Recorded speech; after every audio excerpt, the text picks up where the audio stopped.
దేవుని వాక్యాన్ని చదువుకొని మన ధ్యానంలోకి వెళ్దాం.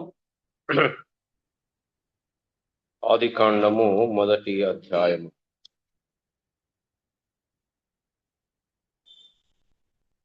ఆదికాండము మొదటి అధ్యాయం మొదటి వచనం నుండి 2వ అధ్యాయము 3వ వచనం వరకు ఒక వచనం నేను, ఒక వచనం మీరు చదివి ఈ పాఠం నేర్చుకుందాం. ఆదికాండం మొదటి అధ్యాయం నుండి 2వ అధ్యాయం 3వ వచనం వరకు మీ భాగాన్ని స్పష్టంగా చదవండి. తర్వాత మిమ్మల్ని కొన్ని ప్రశ్నలు అడుగుతాను. ఏవి ఎక్కువ సార్లు వచ్చాయి, ఎక్కువ సార్లు ఈ అధ్యాయంలో ఏం రిపీట్ అవుతున్నాయి, అది మనం జ్ఞాపకం పెట్టుకోవడం మంచిది. రండి, ఆదికాండం మొదటి అధ్యాయం నుంచి 2వ అధ్యాయం 3వ వచనం వరకు. ఆదియందు దేవుడు భూమి ఆకాశములను సృజించెను.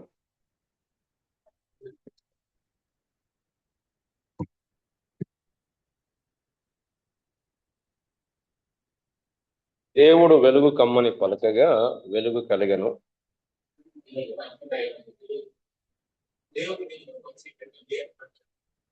దేవుడు వెలుగులకు పగలనియు చీకటికి రాత్రి అనియు పేరు పెట్టెను. అస్తమయమును ఉదయమును కలగగా ఒక దినమాయెను.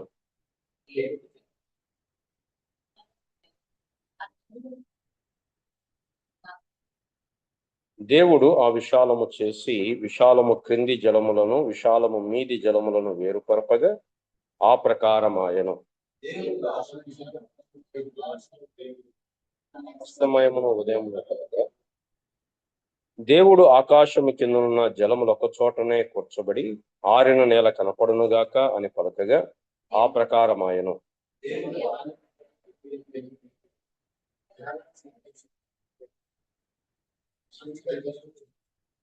దేవుడు గడ్డిని విత్తనములిచ్చు చెట్లను భూమి మీద తమ తమ జాతి ప్రకారము తమలో విత్తనములు గల ఫలమిచ్చు వృక్ష ఫలములను భూమి మొలిపించునుగాకని పలకగా ఆ ప్రకారమాయెను.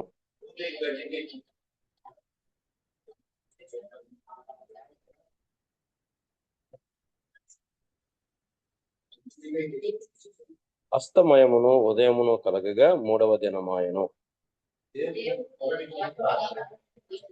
ఆకాశ విశాలముందు జ్యోతులు కలుగుగాకని అవి సూచనలను కాలములను దిన సంవత్సరమును సూచించుటకే ఉండునుగాకనియు భూమి మీద వెలిగించుటకు అవి ఆకాశమ విశాలమందు జ్యోతులై ఉండుగాకనియు పలికెను. ఆ ప్రకారమాయెను.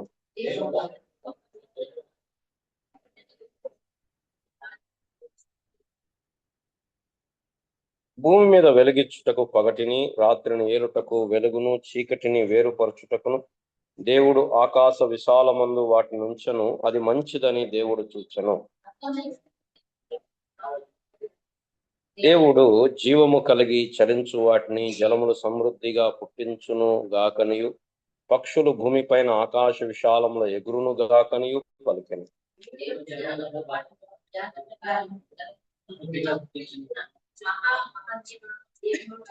చలించు వాటి అన్నింటినీ దాని దాని జాతి ప్రకారం రెక్కలు గల ప్రతి పక్షిని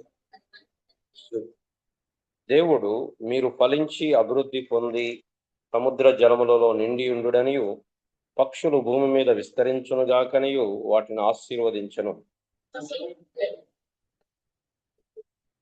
దేవుడు వాటి జాతి ప్రకారము జీవము గల వాటిని అనగా వాటి జాతి ప్రకారము పశువులను పురుగులను అడవి జంతువులను భూమి పుట్టించునుగాకని పలికెను. ఆ ప్రకారమాయెను.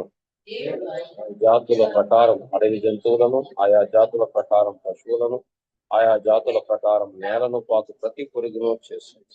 అది మంచిదని దేవుడు మన స్వరూపమందు మన పోలిక చొప్పున నరులను చేయదము. వారు సముద్రపు చేపలను ఆకాశ పక్షులను పశువులను సమస్త భూమి మీద ప్రాకు ప్రతి జంతువును ఏలుదురుగాకనియు పలికెను. తన స్వరూపమందు నరును సృజించెను. దేవుని స్వరూపమందు వాడిని సృజించెను. స్త్రీనిగాను పురుషునిగాను వాడు.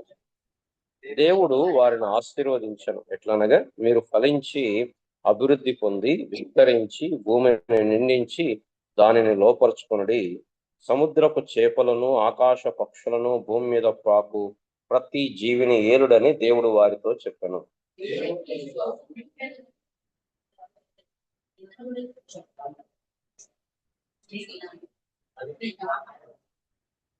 భూమి మీద ఉండు జంతువులన్నిటికీ, ఆకాశ పక్షులు అన్నిటికీ, భూమి మీద ప్రాకు సమస్త జీవులకును పచ్చని చెట్లన్నీ ఆహారమగునని పలికెను. ఆ ప్రకారం ఆయను.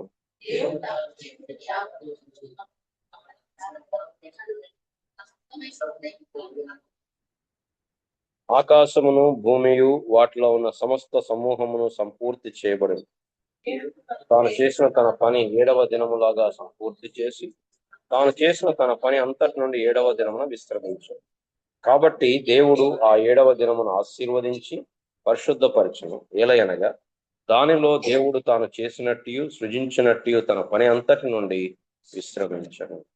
ప్రేమగురైన మా ప్రియ పరలోకపు తండ్రి, ఈ సమయంలో మరొకసారి మీ ప్రార్థనలు కొడుతూ ఉంటున్నాను.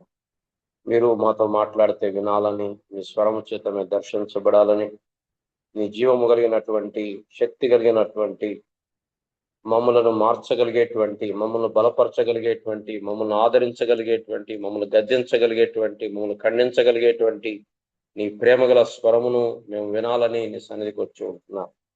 మనుష్య జ్ఞానము, మనుష్య తలంపులను నుండి మమ్మలను విడిపించి దేవుని ప్రణాళికలోకి మేము తొంగి చూడటానికి మీరు మా కృప చూపించండి. దేవుని యొక్క తలంపులు, దేవుని యొక్క ఆలోచనలు, దేవుని యొక్క ప్రణాళికలు, దేవుని యొక్క ఉద్దేశాలు, దేవుని యొక్క సంకల్పాలను మేము గ్రహించినట్లుగా, దేవుని యొక్క మార్గములను మేము గ్రహించినట్లుగా కృప చూపించండి. నేను ఎరుగునట్లుగా చేయండి. వచ్చిన వారిని బట్టి వందనాలు స్తోత్రాలు. ఆన్లైన్లో కూడా జాయిన్ కాగలుగుతున్న వారిని బట్టి వందనాలు స్తోత్రాలు. మెట్టుకు ప్రభా, మా సమయాన్ని మీ నామమునకు మహిమకరంగా, మాకెంతో ఆశీర్వాదకరంగా చేయండి. నిలబడుచున్న మీ దాసుడు బలహీనుడు, అనేకమైనటువంటి తొట్టుపాట్లు, బలహీనతలు, లోటుపాట్లు కలిగిన వాడు. ఈ బలహీనతలన్నింటినీ కూడా నీ శిలువ రక్తం చేత మీరు కప్పివేసి మీ ప్రజలతో మీరు మాట్లాడుతూ రమ్మని, నీ వాక్యము చేత మమ్మలను తృప్తిపరచుమని యేసు ప్రభు నామమున ప్రార్థించి అడిగి వేడుకుంటున్నాము తండ్రి. మనం మన పాఠంలోకి వెళ్లే ముందు మనం చదివినటువంటి, సాధారణంగా ఇంత పెద్ద ప్యాసేజ్ మనం చదవం. ఆల్మోస్ట్ ఆల్ ప్రతి మెసేజ్ లో మనం ఏమంటుంటాం, సమయం లేదు, సమయం కొద్దిగా ఉంది అంటే. నాకు అనిపిస్తుంది అట్లా అనకుండా ఈరోజు ఎక్కువ ఉంది, ఎంతసేపు అయినా మనం కూర్చుందాం, విందాం అనే మాటలు చాలా తక్కువ కనపడతా ఉంటాయి. వద్దులే, అంటే మనం అది విలువైనది అని ఎరిగితే మనం సమయం కేటాయి. డాక్టర్ దగ్గరికి వెళ్తాం, తొందర చేయి అంటాము, అనం. టైం తీసుకోండి. కానీ మందిరం దగ్గరకు వచ్చేసరికి, లేకపోతే ఈవెన్ బోధకులు కూడా చాలాసార్లు ఈ మాట, సమయం లేదు కనుక మనం కొద్దిగా చూసుకున్నాం. దేవుని దగ్గర కొద్దిగా పెద్దగా అనేటువంటివి ఉండకూడదు. అంటే మనం దాని విలువను మనం గుర్తించినప్పుడు we should not put a time limit. అట్లా అని చెప్పి రోజులు కూర్చోమని నేను చెప్పను. కానీ అంటే ఆ మైండ్ సెట్, ఇగో ఇప్పుడు అయిపోవాలి, వెళ్ళిపోవాలి, త్వరగా చేసేయాలి. దేవుని వాక్యాన్ని నేర్చుకునే దగ్గర త్వరగా కుదరదు. ఇది ఆత్మీయంగా ఎదగటం షార్ట్ కట్లు ఉండవు.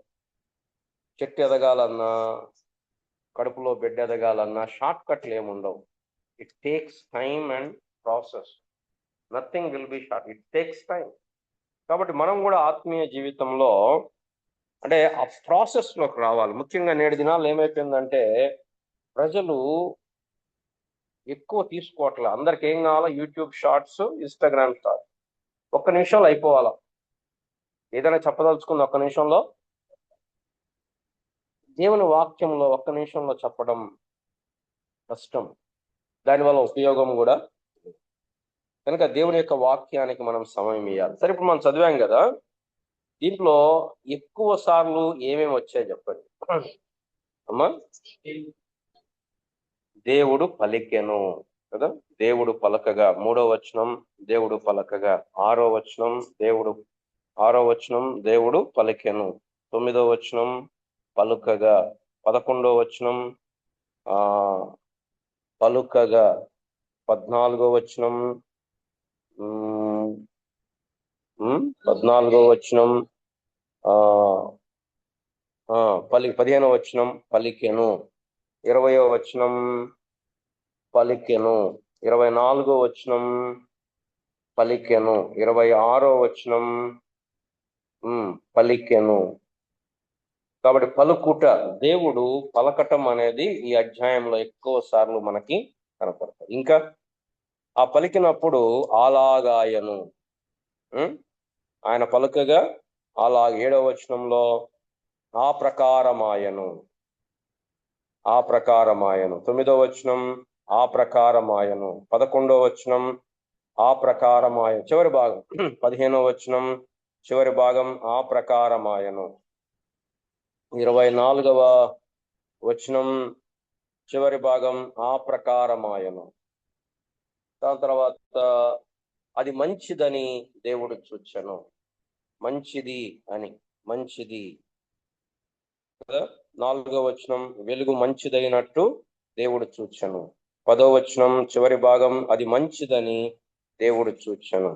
దాని తర్వాత 12వ వచనం చివరి భాగం అది మంచిదని దేవుడు చూచెను. 18వ వచనం చివరి భాగం అది మంచిదని దేవుడు చూచెను. 21వ వచనం చివరి భాగం అది మంచిదని దేవుడు చూచెను. 25వ వచనం చివరి భాగం అది మంచిదని దేవుడు చూచెను. 31వ వచనం చివరి భాగం అది చాలా మంచిదిగా నుండెను.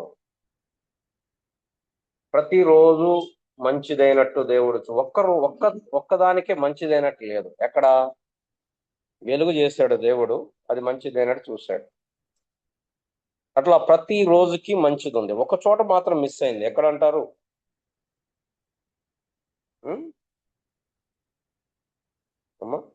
ఒక రోజుకి మంచిదైనట్లేదు.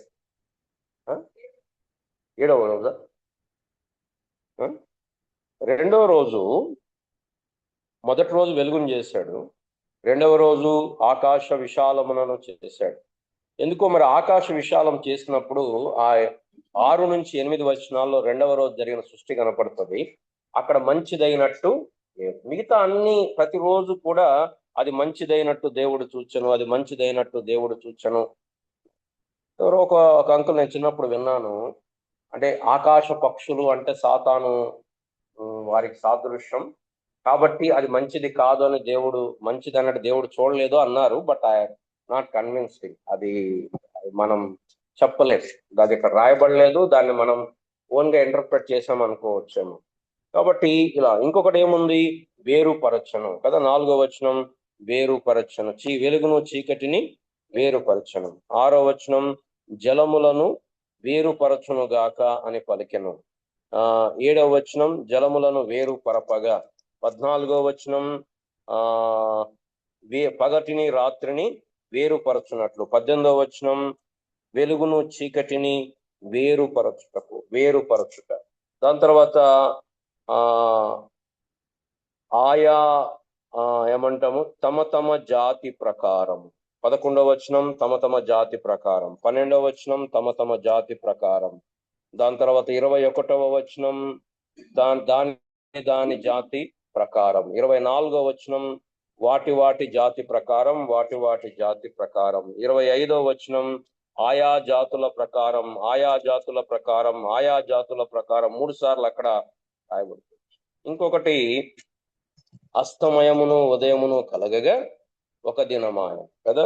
5వ వచనం మొదటి దినమైంది, 8వ వచనం 2వ దినమైంది, 13వ వచనం 3వ దినమైంది, 19వ వచనం 4వ దినమైంది, 23వ వచనం 5వ దినమైంది, 31వ వచనం 6వ దినం. మరి 7వ దినం ఎడిపోయింది? 7వ దినం కంప్లీట్ అయింది అని చెప్పలే అక్కడ. 7వ అస్తమయమును ఉదయమును కలగగా 7వ దినమాయను అని లేదు. సరే, దాని తర్వాత చూద్దాం. అది రెస్ట్, దేవుడు విశ్రాంతిని అయిపోయింది అని చెప్పేది. కానీ ఇలాగా మనం అంటే ఆ లేఖన భాగం చదివినప్పుడు దాంట్లో ఉన్నటువంటి ఏమి మనం జాగ్రత్తగా చదువుతా ఉంటే వాటిలో ఉన్నటువంటి సంగతులు, ప్యాటర్న్ అనేది మనకు బయటకు వస్తుంది. సరే, ఈ అర్థం మనం ఎందుకు ఈ వాక్య భాగం చదివాము, ఎక్కడి నుంచి వస్తున్నామంటే మనం గత వారంలో ఒక డిస్కషన్ ఆరంభించాం. ఇదేమో నేను సొంతంగా చెప్పేది కాదు, ఇది ఒక మంచి పుస్తకం, గాడ్స్ బిగ్ పిక్చర్ అనేటువంటి పుస్తకం వారన్ రాబర్ట్స్ అనేటువంటి ఆయన రాశాడు.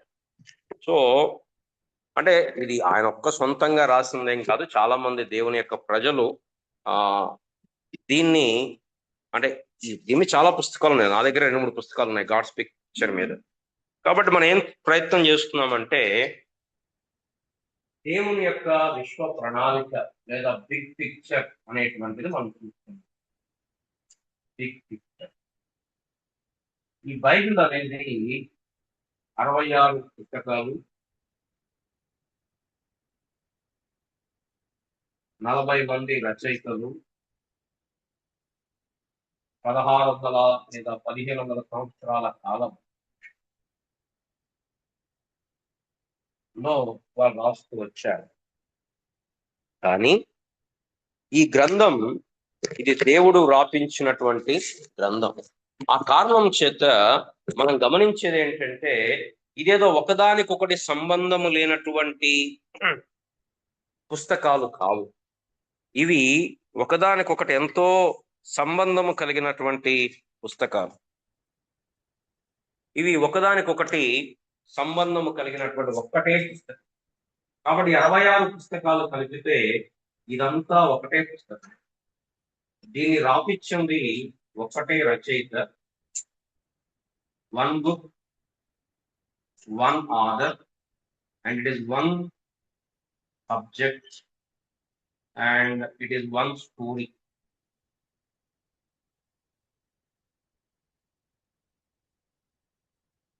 ఇది దేవుని యొక్క ప్రణాళిక. ఇదేదో ఈ పుస్తకం రాసిన తర్వాత జరిగిన పరిస్థితులను బట్టి ఇంకో పుస్తకం అట్లా దేవుడు రాయలేదు. దేవుడు దీన్ని ఈ 66 పుస్తకాల సంకలనాన్ని ఒక్కటే ఒక ప్రణాళికలో రాపించాడు. యేసు ప్రభువారిని పంపడం అనేది ఆదాము పాపము చేసిన తర్వాత వచ్చిన ప్రణాళిక కాదు. గుర్తుంటే స్వామన్న కూడా చెప్పారు, అత్యంత పురాతనమైనది ఏది అంటే ఏమన్నారు? రక్షణ ప్రణాళిక. దేవుడు మన కొరకు రచించిన రక్షణ ప్రణాళిక ఈ సృష్టి కంటే కూడా పురాతనమైనది. ఎందుకు? పురాణ గ్రంథంలో మనం చదువుతాం, జగత్పునాది వేయబడక మునుపే వధించబడిన గొర్రె పిల్ల, జగదుత్పత్తికి ముందు వధించబడిన దేవుని. కానీ దేవుడు ప్రణాళిక అంటే దేవుడు ఆదాము పాపం చేసిన తర్వాత రచించిన ప్రణాళిక కాదు. కనుక ఈ బైబిల్ గ్రంథాన్ని ఒకదానికొకటి సంబంధము లేనటువంటి సూత్రాలుగా అట్లా చదవకూడదు.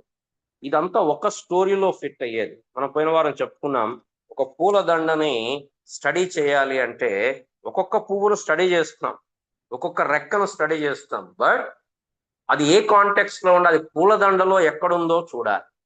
చాలాసార్లు మనం ఒక పెటల్ తీసుకుంటాం, ఒక రెప్ప తీసుకుంటాం, దాన్నే పట్టుకొని ఇదే పూలదండ అనుకుంటాం. కానీ ఆ పూలదండలో అది ఎక్కడుంది, అది ఎందుకుంది, ఈ దండ మొత్తం ఏంటి? 66 పుస్తకాల్లో లోపల వెనకాల ఒకటే స్టోరీ, ఒకటే సబ్జెక్ట్. ఏంటి ఆ సబ్జెక్ట్ అంటే యేసుక్రీస్తు ప్రభువారి. ఒక వచనం చదువుదాం. ఎఫెసీలకు రాయబడిన పత్రిక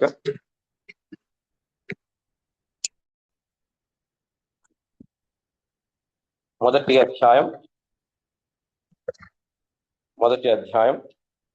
10వ వచనం. ఈ సంకల్పమును బట్టి ఆయన పరలోకంలో ఉన్నవే గాని భూమి మీద ఉన్నవే గాని సమస్తమును క్రీస్తునందు ఏకముగా సమకూర్చవలెనని తనలో తాను నిర్ణయించుకున్నాడు.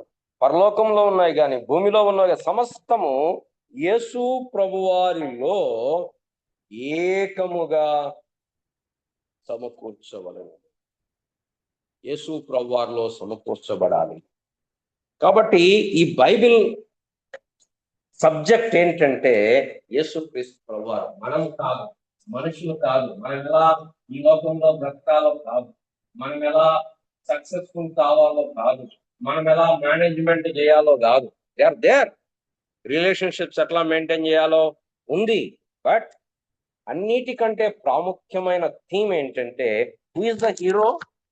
హీరో ఎవరు? యేసు ప్రభువారు. మనుషులు హీరో కాకూడదు. నేటి దినాల్లో మనుషులు హీరోలు అవుతున్నారు, అదే ప్రాబ్లం. మనుషులు హీరోలు కాకూడదు.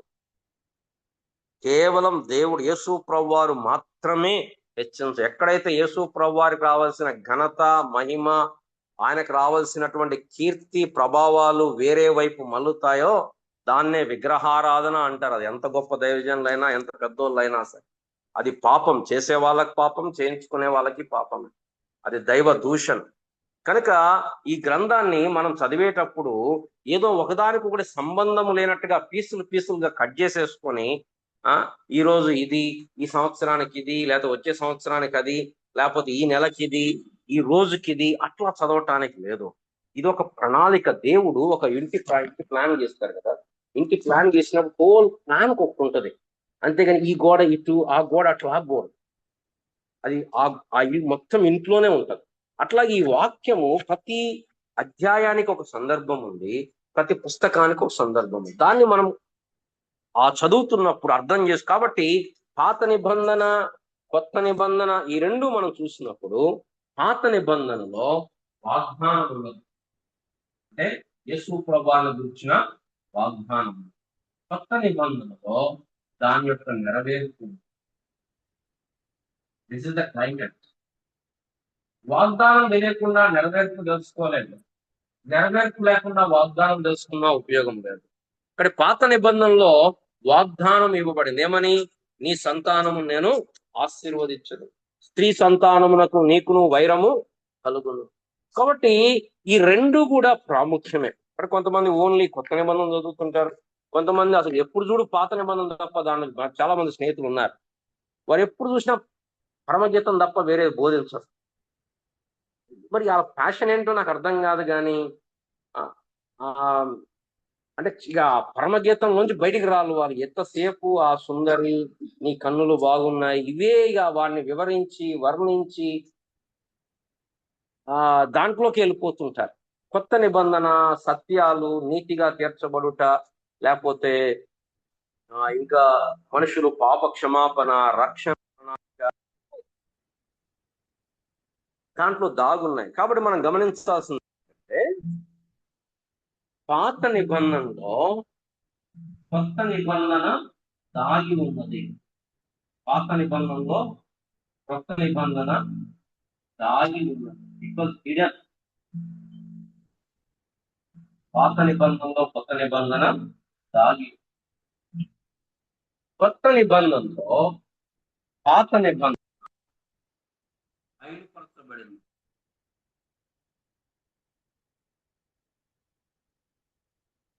బయలుపరచబడింది కదా. మనం పోయిన వారం చదివాం, నేను మళ్ళా చదివించాను. కానీ లూకా సువార్త 24వ అధ్యాయంలో యేసు ప్రభువారు ఆ అమ్మాయి వెళ్లే మార్గంలో ఇద్దరు శిష్యులతో మాట్లాడుతూ ఆయన ఏమన్నాడు అంటే, మోషే ధర్మశాస్త్రము మొదలుకొని ప్రవక్తల గ్రంథములలో కన్ను గూర్చిన లేఖనముల అంటే మోషే రాసిన లేఖనాల్లో ఎవరి గురించి ఉంది? యేసు ప్రభువారి గురించి ఉంది. సో అది పాత నిబంధన అయినా కొత్త నిబంధన అయినా అది ఎక్కడికి చూపించాలి అంటే యేసు ప్రభువారిని చూపించాలి. కాబట్టి యేసు ప్రభువారిని తీసి పక్కన పెట్టేసేసి పాత నిబంధనని మనం చదివితే అది నీతి కథల సూత్రాలు అవుతాయి. సరే, ఇది మనం పోయిన వారం చెప్పాము, నేను రివ్యూ చేస్తున్నాను. కాబట్టి దీని ఆధారంగా అసలు బైబిల్ మొత్తం ఒకటే కథ, ఒకటే స్టోరీ అయితే దాన్ని మనం ఎలా అర్థం చేసుకోవచ్చు, లేఖనాల్లోంచి డీవియేట్ కాకుండా మనం ఎలా అర్థం చేసుకోవచ్చో మనం చూస్తే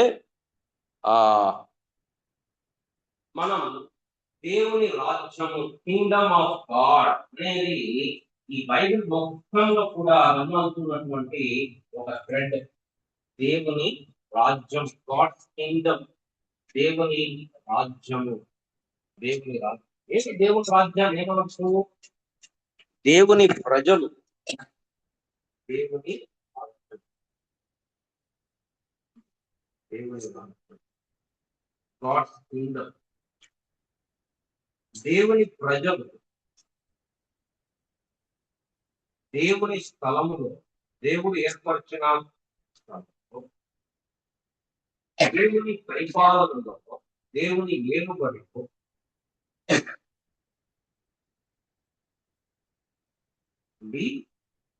దేవుని ఆశీర్వాదాన్ని అనుభవించటం దేవుని రాజ్యం. God's people dwelling in God's place and under God's rule and enjoying the blessing can be called as God's kingdom. ఇది దేవుని రాజ్యం. దేవుని ప్రజలు దేవుడు ఉంచిన స్థలములో ఉంటూ దేవుని యొక్క ఏలుబడి కింద ఉంటూ దేవుని ఆశీర్వాదాలను అనుభవించటమే దేవుని రాజ్యం. మనం చూస్తే ఈ రాజ్యము ఆదికాండం మొదటి 2 అధ్యాయాల్లో వివరించబడుతూ వచ్చింది. ఆదికాండం మొదటి 2 అధ్యాయాల్లో దేవుని ప్రజ ఎవరు? ఆదికాండం మొదటి 2 మనం చదివాం కదా. ఎవరు దేవుని ప్రజలు అక్కడ? ఆదాము అవ్వ. వీరిద్దరే దేవుని ప్రజలు. దేవుడు ఎంత సింపుల్ కదా, ఇద్దరితో స్టార్ట్ చేశాడు. మనం ఏంటంటే నా పెద్ద సభ పెట్టి పెద్ద సౌండ్ సిస్టమ్ పెట్టి how God will be doing. God is not interested in numbers. ఆదాము ఏ స్థలంలో ఉన్నారు? ఏదేనో తోటలో. సో మనం ఈ రాబోయే 6 వారాలు కూడా దీన్ని చూస్తాం. సో ఇది మీరు గుర్తుపెట్టుకుంటే ప్రారంభ వారం ఇది ఎలా మారుతుందో మనం చూడబోతున్నాం.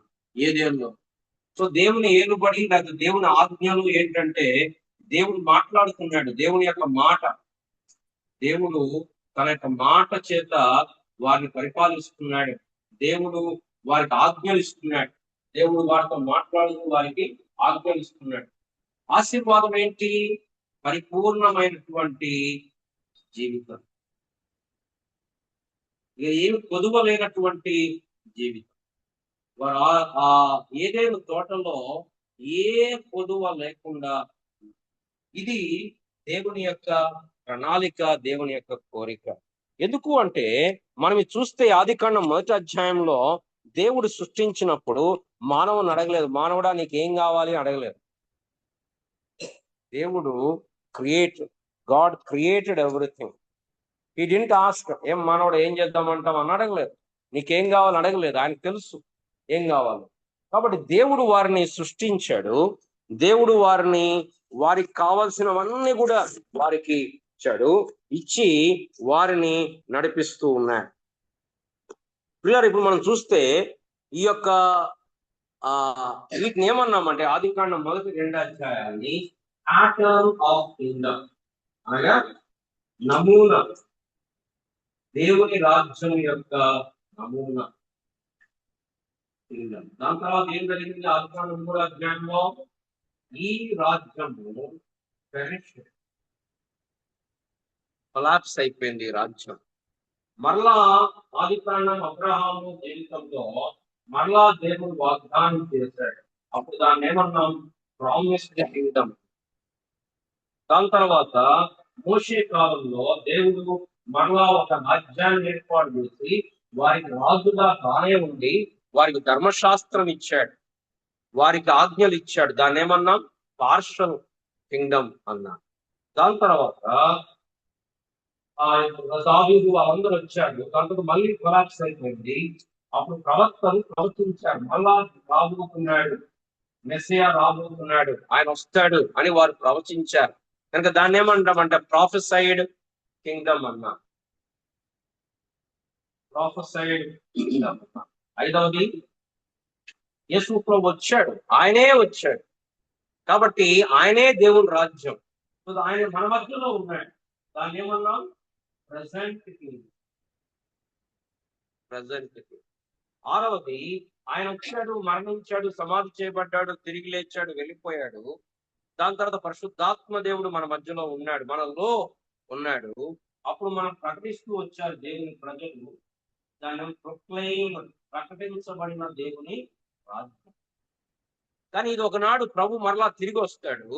మరలా తిరిగి వచ్చినప్పుడు ఆయన మరలా పరిపూర్ణమైనటువంటి ఈ ఆరంభంలో ఏదైతే ఉందో అంతకంటే శ్రేష్టమైనది దేవుడు రాజ్యం ఎస్టాబ్లిష్ చేయబోతున్నాడు.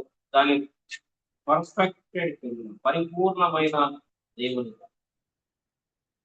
దేవుని రాజ్యం యొక్క నమూనా మొదటి 2 అధ్యాయాలు నశించిన లేదా కొలాప్స్, ఇంకే పదం వాడచ్చు, నశించడం కంటే కూడా ఇంకేదో పదం వాడచ్చు. నశించబడిన దేవుని రాజ్యము, వాగ్దానం చేయబడిన దేవుని రాజ్యము, ఏమంటాం పార్షల్, అసంపూర్ణమైనటువంటి దేవుని రాజ్యము, ప్రవచించబడిన దేవుని రాజ్యము, దేవుని రాజ్యము మన మధ్యలో ఉంట, ప్రకటించబడిన రాజ్యము, పరిపూర్ణమైన దేవుని రాజ్యం. అంటే బైబిల్ మొత్తాన్ని ఒక 7 మాటల్లో చెప్పాలి అంటే ఇది మనం చెప్పచ్చు. సో ఇది ఆదికాండం మొదటి 2 అధ్యాయాలు, ఇది ఆదికాండం 3 నుండి 10వ అధ్యాయాలు, ఇక్కడ 11వ అధ్యాయం నుండి మన రాజుల కాలం, మన మోషే కాలం వరకు 50వ అధ్యాయం వరకు ఇది పార్షల్ కింగ్డమ్.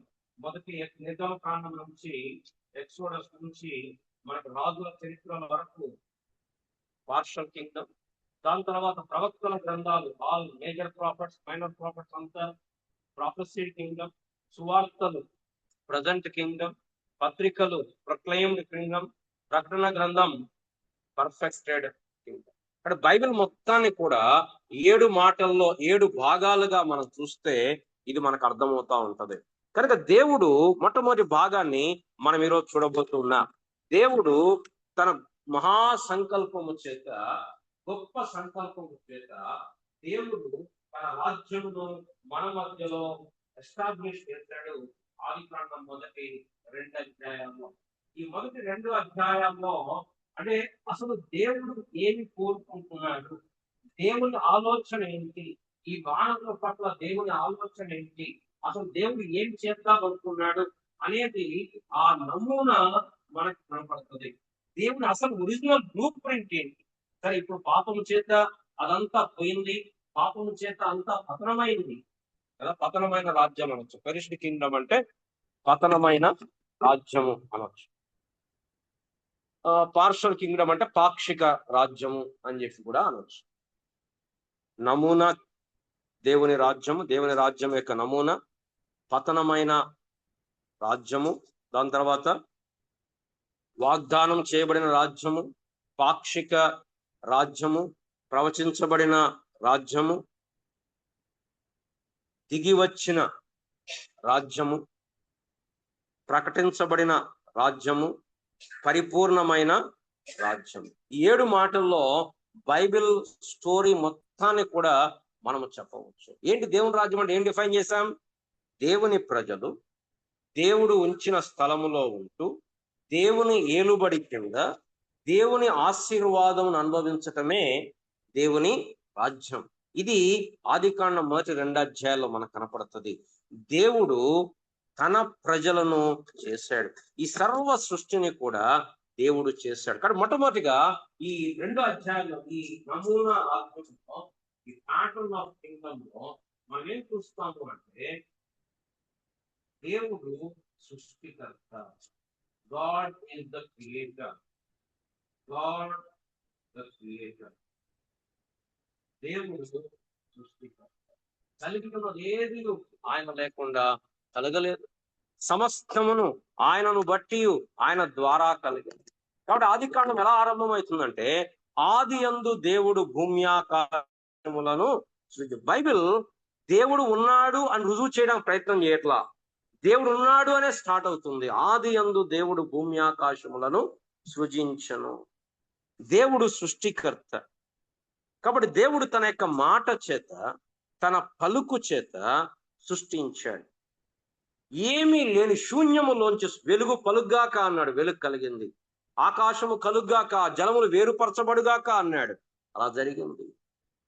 చెట్లు మొలుచునుగాక అన్నాడు, అవి మొలిచాయి. గడ్డి, చెట్లు, ఫలవృక్షములు మొలిచాయి. వెలుగు, సూర్యుడు, చంద్రుడు కలుగ్గాక అన్నాడు, కలిగాయి. జలచరములు కలుగ్గాక అన్నాడు, అడవి జంతువులు కలుగ్గాక అన్నాడు, కలిగాయి. మానవుణ్ణి మాత్రం కలుగ్గాక అనలేదు, మానవుణ్ణి సృష్టించాడు. దేవుడు చేశాడు తన స్వరూపమందు, తన పోలిక చొప్పున. కాబట్టి దేవుడు సృష్టికర్త.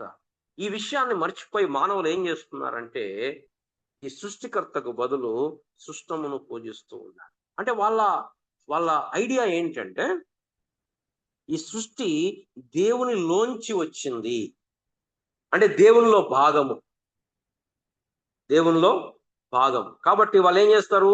చెట్టును పూజిస్తారు, కొమ్మను పూజిస్తారు, రాళ్లను పూజిస్తారు, నదులను పూజిస్తారు, మట్టిని పూజిస్తారు, అగ్నిని పూజిస్తారు, నీటిని పూజిస్తారు. అంటే వాళ్ళ కాన్సెప్ట్ ఏంటంటే ఈ సృష్టి దేవునిలోంచి, బైబిల్ చెప్పేది దేవుడిలోంచి కాదు, దేవుడి చేత వచ్చింది.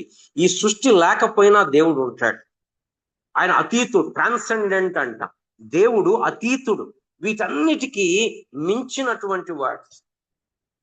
ఆయన లోంచి వచ్చింది కాదు, ఇది ఆయన చేత కలిగింది. కాబట్టి మనం దేవుడు ఆయన సృష్టికర్త గనక ఆయనను ఆరాధించాలి. రోమీలకు రాయబడిన పత్రికలో ఈ లోకపు జనుల గురించి పౌలు గారు రాస్తూ అంటున్నాడు. ఏమంటున్నాడు? రండి, రోమాపత్రిక మొదటి అధ్యాయం, రోమాపత్రిక మొదటి అధ్యాయం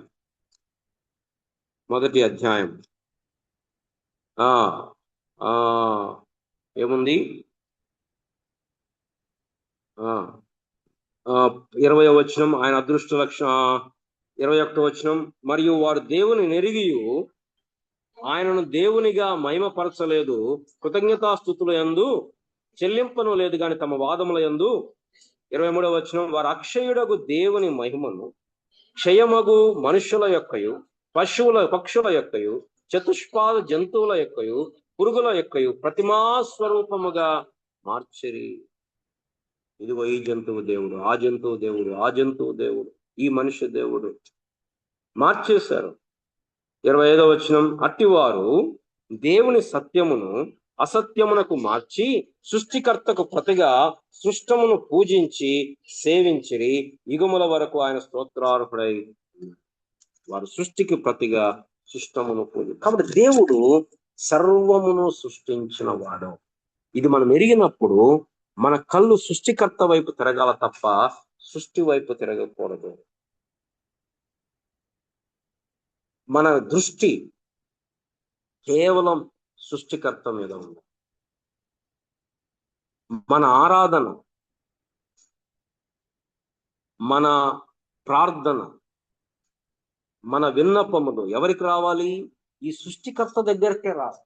is the creator and is the master. ఆయనే యజమానుడు, రాజు.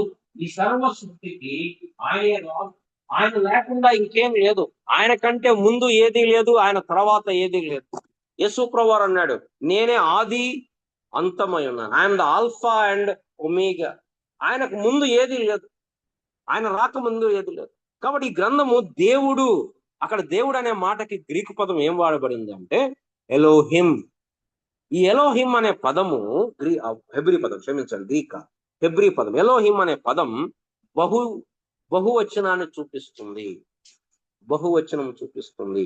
ఇక్కడ ఈ అధ్యాయంలో తండ్రి అయిన దేవుడు కనపడుతున్నాడు, దేవుని వాక్యము అనగా కుమారుడు కనపడుతున్నాడు, దేవుని ఆత్మ అగాధ జలముల పైన అల్లాడుచుండెను. అల్లాడుచుండెను అంటే అర్థం ఏంటి తెలుగులో? అల్లాడటం అంటే బిడ్డ అల్లాడిపోతున్నాడు అంటారు, అంటే బాధపడుతున్నాడు అని. మన అక్కడ ఇంగ్లీష్ కాదు, లేదు, బ్రూడింగ్ అని. బ్రూడింగ్ అంటే కోడి తన గుడ్డు మీద పొదుగుతుంది. ఎట్లా పొదుగుతుంది? దాని మీద కూర్చుంటది. ఆ కోడి గుడ్డులో ఏం రావాలి? కోడి పిల్ల రావాలి. ఎట్లా వస్తుంది? తల్లి దాని మీద కూర్చుంటది, దాన్ని బ్రూడింగ్ అంట. ఆ కూర్చున్నప్పుడు ఆ జరిగే ప్రక్రియ మనకు తెలియదు, కానీ ఆ గుడ్డులోంచి కోడి పిల్ల. ఇక్కడ ఆత్మ పొదుగుచుండెను. అక్కడ ట్రాన్స్లేషన్ పదం ఏంటంటే యాక్చువల్గా పొదుగుచుండెను. కాబట్టి సృష్టిలో తండ్రి, కుమారుడు, పరిశుద్ధాత్మ దేవుడు, ట్రినిటేరియన్ గాడ్ మనకి కనపడుతూ ఉంది. కనుక మనం ఆయన సృష్టికర్త అని ఎరగాలి, ఆయన దీనికి రాజు అని కూడా ఎరగాలి. ఎప్పుడైతే ఎరుగుతామో మన ఆరాధన, మన గౌరవం, మన భయం, చాలా సార్లు మనుషులు దేనికి భయపడుతుంటారు? సృష్టానికి భయపడుతుంటారు. కొన్నిసార్లు దేన్ని నమ్ముతారు? వాస్తును నమ్ముతారు, కొంతమంది రంగురాళ్ళను నమ్ముతారు, కొంతమంది న్యూమరాలజీని నమ్ముతారు. అంటే ఏం చేస్తున్నారు? దేవుని కంటే ఎక్కువగా కొన్నిసార్లు దయ్యాలకు భయపడుతుంటారు, సాతానుకు భయపడుతుంటారు. ఆరాధనలో ఒక పార్ట్ ఏంటంటే భయం. నిజమైన ఆరాధన ఏం చేస్తుంది? భయము కలిగి ఉంటుంది. కాబట్టి మనం దేవునికి భయపడకుండా సాతానుకు భయపడుతున్నాం అనుకోండి, మనం ఎవరిని ఆరాధిస్తున్నట్టు? దేవుణ్ణి ఆరాధించకుండా సాతాన్ని ఆరాధిస్తున్నాం, సేవిస్తున్నట్టే. కాబట్టి దేవుని పట్ల మనం ఏం గుర్తించాలి?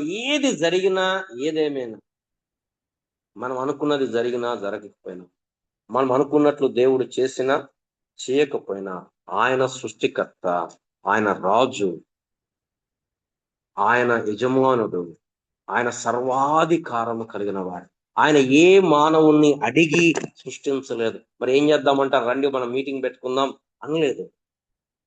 ఆయన ఎవరిని కన్సల్ట్ చేయలేదు. ఆయన ఆయన యొక్క జ్ఞానము చేత సమస్తమును సృష్టించాడు. మనుషులము సృష్టించలేం. ఒకదాని నుంచి ఇంకో దాన్ని మారుస్తాం. ఇప్పుడు ఇది ఉందనుకోండి, ఇది మిషన్ లో వేసి దీన్ని కరిగించి ఇంకో ఫామ్ లోకి మారుస్తాం కదా. ద్రవ్య నిత్యత్వ నియమం అంటారు. ఏంటది ద్రవ్య నిత్యత్వ నియమం అంటే? పదార్థాన్ని నాశనము చేయలేము, పదార్థాన్ని సృష్టించలేము. శక్తి నిత్యత్వ నియమం అంటారు. శక్తిని సృష్టించలేము, శక్తిని నాశనం ఏం చేయగలుగుతాం మనం? ఒక రూపం నుంచి ఒక రూపానికి.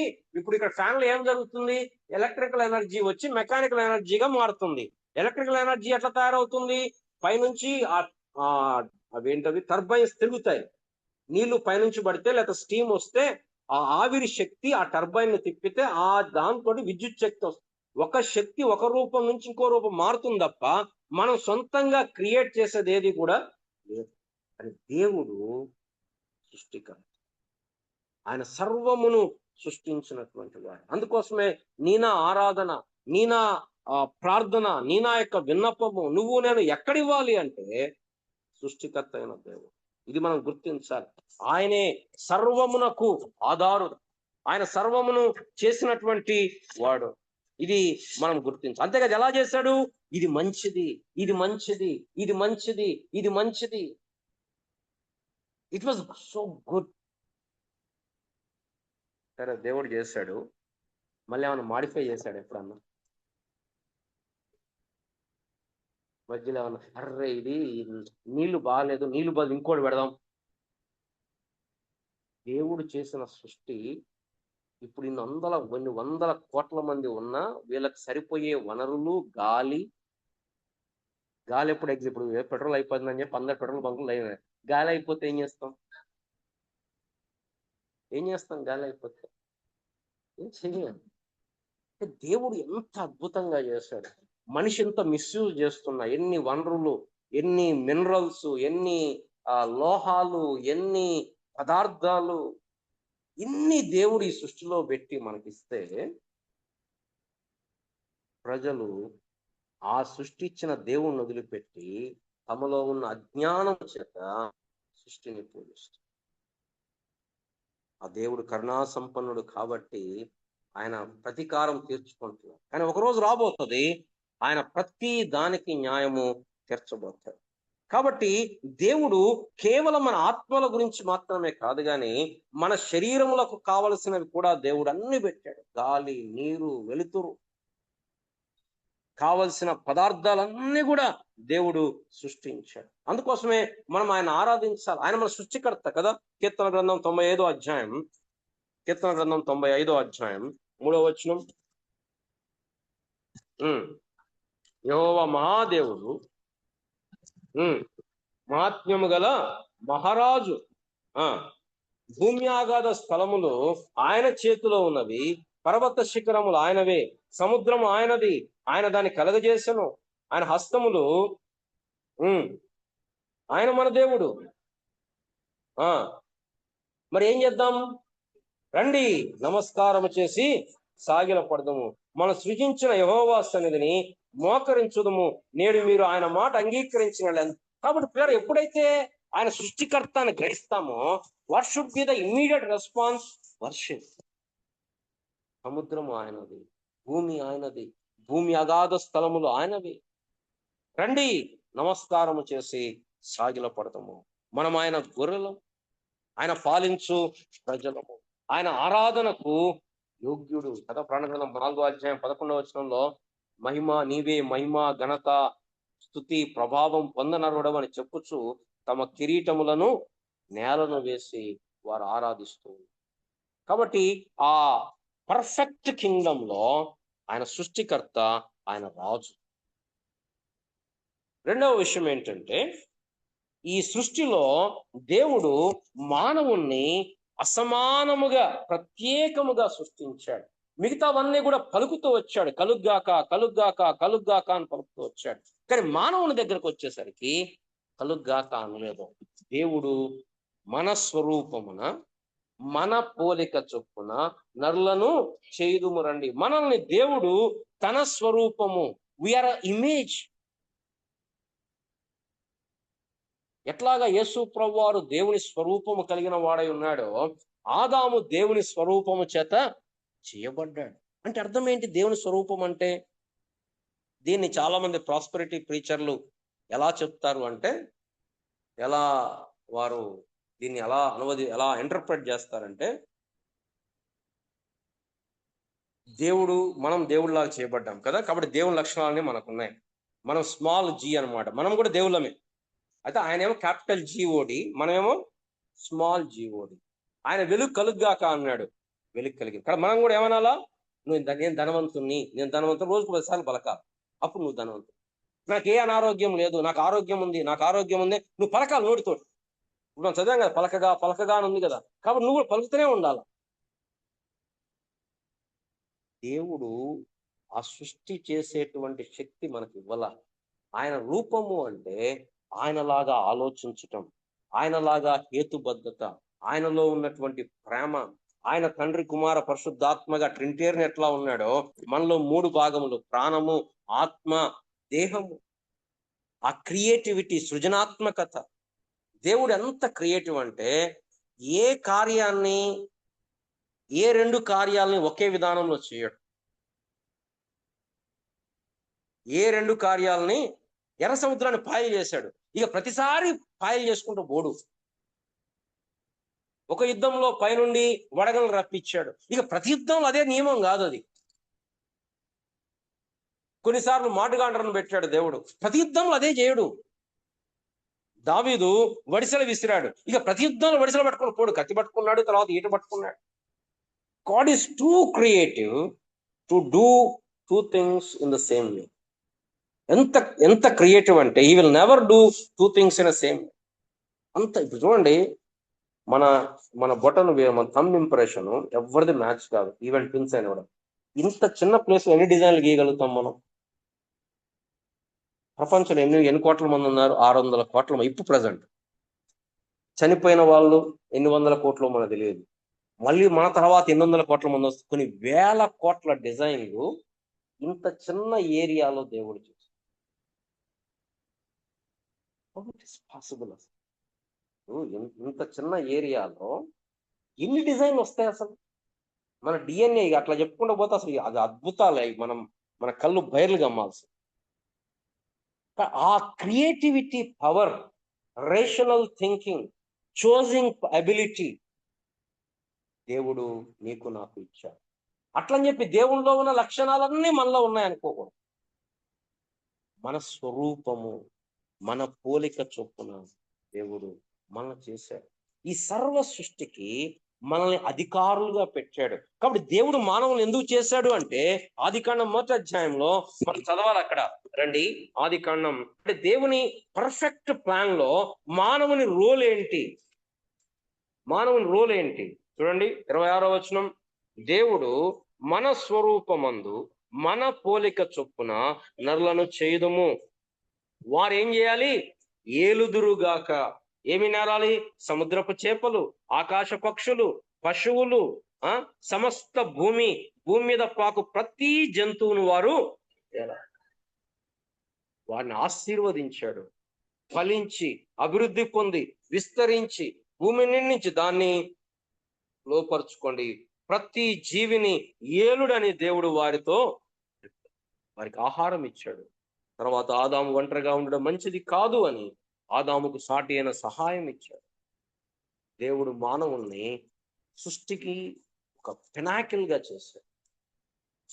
చాలా మంది ఏం నమ్ముతారు,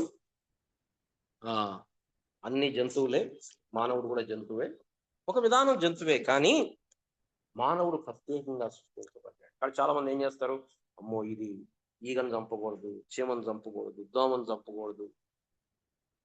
దేవుని ఉద్దేశము మానవుడిని సృష్టికి ఆయన యొక్క సామంత రాజుగా, ఆయన యొక్క ప్రతినిధిగా మానవుణ్ణి దేవుడు ఈ లోకంలో పర్ఫెక్ట్ కింగ్. మూడవది ఎందుకు అంటే ఆ దేవుని యొక్క విశ్రాంతిలో మనం పాలు పొందాలి. God the creator, God the master, human the crown of creator, ఈ సర్వ సృష్టిలో ప్రత్యేకంగా చేయబడ్డాడు. నాలుగవది గోల్ ఆఫ్ క్రియేషన్ ఏంటంటే ప్రతి దినానికి అస్తమయము ఉదయము కలగగా, అస్తమయము ఉదయము కలగగా, అస్తమయము ఉదయం. కానీ 7వ రోజుకి అంటే దేవుడిని కలిసిపోయాడా? What we mean by rest? దేవుడు ముగించాడు. మళ్ళీ దానికి అమెండ్మెంట్స్ లేవు. మన రాజ్యాంగానికి అమెండ్మెంట్స్ ఉంటాయి. ఇప్పుడు ఒకప్పుడు దొంగతనం అంటే ఏంటి? వస్తువులు వచ్చి ఇల్లు బగలగొట్టుకొని స్థలంలోకి వచ్చి దొంగతనం వస్తువు తీసుకోవడం. ఇప్పుడు దొంగతనం అంటే వాడు ఆడనే కూర్చుంటాడు, నీ ఆన్లైన్లో నీ ఫోన్లో ఉన్న మనీ, నీ అకౌంట్లో మనీ అంతా వెళ్ళిపోద్ది. కాబట్టి ఇప్పుడు ఏం చేయాలా? మళ్ళీ చట్టాలు మార్చాలా. వాడు రేపు కోర్టు పోయినా ఆ దొంగతనం కాదంటాడు. చట్టాలు ఏం చేయాలా? మార్చాలా. టెక్నాలజీ చట్టాలు మార్చాలా. కానీ దేవుడు సృష్టిని ముగించాడు. ముగించి విశ్రాంతి. అంటే దాని అర్థం ఆయన పట్టించుకోవట్లేదని కాదు. ఆయన గనక కాపాడకపోతే సృష్టి ఉండదు. కానీ తన కార్యమును ముగించి ఆయన విశ్రమించాడు. సబ్బాతు విశ్రాంతి. మనము ఆ విశ్రాంతిలో ఆయనతో పాటు ఉండాలనేది దేవుని యొక్క కోరిక. కనుక ఎప్పుడైతే ఈ పర్ఫెక్ట్ కింగ్డమ్ లో పర్ఫెక్ట్ రిలేషన్స్ మనకు కనపడతాయి, ఆ రెస్ట్ లో ఏం కనపడతాయంటే పర్ఫెక్ట్ రిలేషన్స్. ఇక్కడ ఎవరు రిలేషన్స్ ఉన్నాయి? దేవుడు, తన ప్రజలు, మానవుడు. ఏంటి పర్ఫెక్ట్ రిలేషన్? దేవుడు ఆజ్ఞాపిస్తున్నాడు, మానవుడు కమ్యూనియన్. దేవుడు మానవులతో మాట్లాడుతున్నాడు. పాత నిబంధనలో అంటే ఆ మందిరం లాగా 100 రావద్దు, ప్రధాన యాత్ర రావాలా, సంవత్సరానికి ఒకసారి రావాలా, ఏదైనా తీసుకొని రావాలి, ఏం రూల్స్ లేవు. దేవుడు ప్రతి చల్లపోటను దేవుడు సంచరిస్తున్నాడు, దేవుడు వారితో మాట్లాడుతున్నాడు, వీరు దేవుడితో మాట్లాడుతున్నారు. సంపూర్ణమైనటువంటి సహవాసం. Relation God wants to have. దేవుడు మనతో మాట్లాడాలని, దానికోసం దేవుని యొక్క వాక్యాన్ని ఆ దేవుడు అక్కడ దిగిపోయినప్పుడు మనతో మాట్లాడటానికి కంటిన్యూస్ గా ఎడతెక్కకుండా మాట్లాడటానికి దేవుడు తన వాక్యం. Only way you can listen. కళలోనో దర్శనంలోనో మనం తెలుసుకోవాలంటే చాలా మంది, అంటే దాని కళ గురించి ధ్యానం తీసుకుంటే చాలా మంది కళలో మాట్లాడాలనుకుంటారు. పాపం ఆ కళ ఏమిటి ఇచ్చిందో మనం ఇప్పుడు రోజు మొత్తం క్రికెట్ మ్యాచ్ చూస్తే కళలో క్రికెట్ మ్యాచ్ వస్తుంది. వేరే కాబట్టి అది కళ దేవుడు ఇచ్చిండా? దేవుడు ఇచ్చాడు. కొన్నిసార్లు దేవుడు వాక్యం లేనప్పుడు కళ ద్వారా మాట్లాడాడు. కానీ ఇప్పుడు కళ ద్వారానే మాట్లాడతాడు అని మనం అనుకోవడానికి లేదు. ఆ కళ అనుకుంటానే కదా. ఆయన అంటాడు కదా, సులభంగా ఏమంటాడు? శ్రమ వలన పెక్కు స్వప్నములు కలుగును. స్వప్నాలు పెక్కుకోగలుగుతాడు. సరే, దేవుడు మాట్లాడుతున్నాడు. ఇది ఒక సంబంధం, పర్ఫెక్ట్ గా ఉంది. రెండవ సంబంధం భార్య ఆదాము అవ్వదు. ఎలా ఉన్నారు? వీరిద్దరు దిగంబరులుగా ఉన్నారు. కానీ ఎక్కడ ఎక్స్ప్లాయిటేషన్, ఎక్కడ భయం లేదు, ఎక్కడ అన్ఈక్వాలిటీ లేదు. అంటే వీరు ఎక్కువ వీరు తక్కువ అనేది. అంటే ఆర్డర్ గురించి నేను మాట్లాడలేదు, రూల్స్. అప్పటికి దేవుడు కట్టలేదు కూడా. కానీ అక్కడ నాకు అర్థమైంది ఏంటి? నరునిలోంచి తీయబడింది. పౌలు గారు అంటాడు, మొదట ఆదాము తీర్చబడ్డాడు, తర్వాత ఆపోజిట్. వాళ్ళ హైరార్కీ లేదు. అక్కడ ఏంటి? అన్ఈక్వాలిటీ లేదు, ఎక్స్ప్లాయిటేషన్ లేదు. అరే నువ్వు పట్టేసుకోలే కదా అని చెప్పి exploitation. They are all equal. వాళ్ళ రిలేషన్ ఉదాహరణకు కాంప్లిమెంటరీగా. మూడవ రిలేషన్ ఏంటంటే మానవులు సృష్టి. మానవులు ఏం జరుగుతుంది? దోపిడి. మానవుడు ఏం చేస్తాడు? ఎక్కడన్నా సృష్టి యూజ్ చేయట్లా. ఏం చేస్తారు? అబ్యూస్. పెట్రోల్ అట్లా ఆగాలి, అందరు డ్రమ్ములు ఇంట్లో ఏదైనా విపరీతంగా వచ్చేస్తున్నారు. మానవుడిని దేవుడు పెట్టాడు కానీ మానవుడు సంపదాలు కాదు, హక్కుదారులు కాదు. స్టీవర్డ్, గృహ నిర్వాహకుడు. మనం వాడుకోవటం, మనం దోపిడీ చేయదు. కానీ ఈ మధ్య కాలంలో పేపర్లో లారీ కింద పడితే జనాలు ఆ లారీ వాళ్ళు లేకపోదు, లారీలో మన సామాన్లు అది మనం కాదు కదా, మనం కొనుక్కోలేదు కదా, మనం సంబంధం అనుకోవట్లా. నూనె పేపర్లు అయితే లారీ కింద పడి వాడు బాధపడుతుంటే తోచుకోవచ్చా? ఆ బీహార్ వాళ్ళ ఇంటి ముందు రోడ్ వేశారు గవర్నమెంట్. వాళ్ళు రోడ్ ఏం చేస్తారు? రోడ్ డామ్ వెళ్తుంటారు. అప్పుడే వాళ్ళ కోసం గవర్నమెంట్ బోర్డు వేస్తే వాళ్ళు ఏం చేస్తున్నారంటే చక్క దిగులు దొబ్బేసుకొని ఎవరు కోట అన్నారు. ఈ ఊరిది మనుషులు అయిపోయారు. కానీ పరిపూర్ణమైన దాంట్లో ఇది దేవుడు. దేవుడి స్తోత్రం. ఇది పాడైపోయింది కానీ దేవుడు అలా ఉంటాడు. దీన్ని రిస్టోర్ చేయటం దేవుడు మరలా 2000 సంవత్సరాల క్రితం ఈ లోకంలో ఆనే అపరమైన దేవుని రాజ్యాన్ని పునర్నిర్మిస్తారు. అక్కడ పైన ఆకాశం పైన ఇది మరలా రెస్టోర్ కావాలి. రీసెట్ అన్నారు.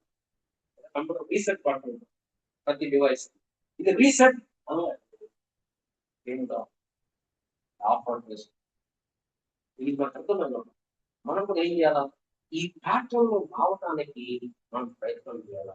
దేవుడితో మాట్లాడతాం, దేవుడు మనతో మాట్లాడతాం, దేవుడికి లోపలి, దేవుడికి ఎందుకు ఆజ్ఞానించాడు దేవుడు, ఇది మనం నేర్చుకోవాలని ప్రయత్నం చేస్తాం. ఈ సంబంధాలు ఎలా ఉన్నాయో మన సంబంధాలు అలా ఉండటానికి ప్రయత్నం చేయాలి.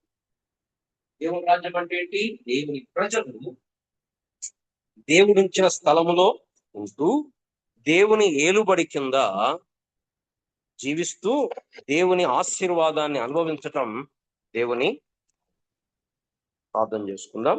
వచ్చే ఆదివారం మా సోదరి కవిత వాళ్ళ కుమార్తె చార్విక బర్త్డే సందర్భంగా వాళ్ళు ప్రత్యేకమైన ప్రేమ విందు ఏర్పాటు చేస్తున్నారు. దాన్ని గమనించండి. వారి కొరకు కూడా ప్రార్థన చేయండి. అరేంజ్మెంట్ లో కూడా దేవుడు సహాయపడినట్లుగా దయచేసి మీ ప్రార్థనలో జ్ఞాపకం చేసుకోండి.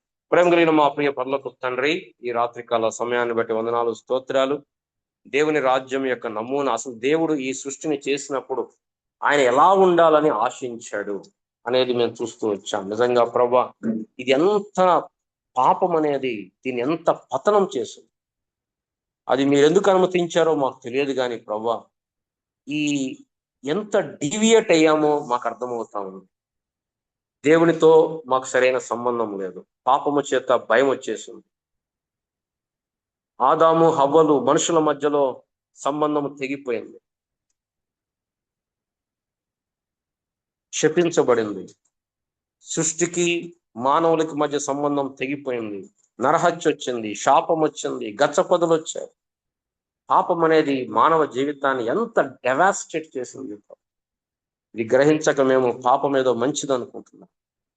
ప్రభా, ఈ సంపూర్ణమైనటువంటి ఈ ప్రణాళిక అనేది మేము చూస్తూ వచ్చినప్పుడు మా జీవితాలు ప్రభా, మాలో ఆ లాంగింగ్ ప్రభా, మరలా మేము ఆ పరిపూర్ణమైన ఏదేనులోకి ఎప్పుడు వెళ్తాం, మరలా మేము ఎప్పుడు దేవునికి లోబడి దేవునితో ఎటువంటి ఆటంకం లేకుండా దేవుని చెప్పే మాటకి, ఇప్పుడైతే దేవుడు చెప్పే మాట మా ఆశ ఈ రెండు ఒకదాని కూడా వ్యతిరేకంగా ఉన్నాయి ప్రభు.